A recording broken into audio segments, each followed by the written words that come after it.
चलिए आज हम लोग मॉडल्स ऑक्सिलियरी वर्ब और ऑक्सिलियरी वर्ब के बीच डिफरेंस को जानते हैं। तो बहुत ही सिंपल है, बहुत ही डिफिकल्ट नहीं है इसे समझने में। अगर किसी ऑक्सिलियरी वर्ब के बाद हम नाउन प्रोनाउन जैसे शब्दों का प्रयोग करते हैं तो समझ लीजिए कि वे ऑक्सिलियरी वर्ब हैं।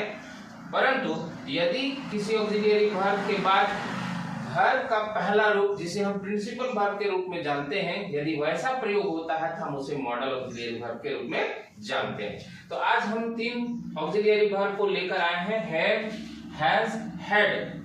तो अगर हम हैव, हैज, हैड के बाद वर्ब न लगाकर नाउन प्रोनाउन जैसे शब्दों को प्रयोग करते हैं तो ये ऑक्सिलियरी वर्ब के रूप में जाना जाएगा। और यदि हैव, हैज, हैड के बाद टू लगाएंगे और वर्ब का पहला रूप का यदि प्रयोग होगा तो वो मॉडल ऑक्सिलियरी वर्ब के रूप में जाना जाएगा। जैसे हम यह भी जान लें कि हैव किन में लगता है, शॉर्टली जानते हैं आई, यू, वी, दे और कोई भी प्लूरल सब्जेक्ट के साथ हैव का प्रयोग होता है। ही, सी, इट और कोई भी थर्ड पर्सन सिंगुलर सब्जेक्ट के साथ हैज का प्रयोग होता है।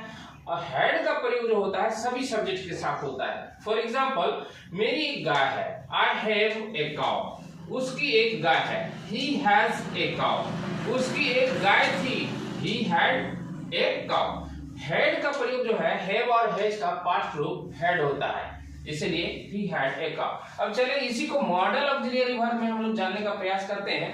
तो have to, has to, had to यदि हो तो उसमें टू के बाद हमेशा वर्ब का पहला रूप लगता है जिसे हम प्रिंसिपल वर्ब के नाम से जानते हैं। जैसे मुझे पढ़ना है, इसे 3 तरह के सेंटेंस हम बना सकते हैं। मुझे पढ़ना है, मुझे पढ़ना होता है, मुझे पढ़ना पड़ता है। तो अंग्रेजी एक ही होगा, आई हैव टू रीड। यहाँ रीड जो है फर्स्ट फॉर्म ऑफ वर्ब है। उसके बाद उसे पढ़ना है, ही हैज टू रीड। उसे पढ़ना था, ही हैड टू रीड। इस प्रकार से हम लोग ऑक्सिलियरी वर्ब और मॉडल ऑक्सिलियरी वर्ब में अंतर समझ सकते हैं। समझ में आ गया होगा आप लोगों को? Yes sir. चलिए धन्यवाद।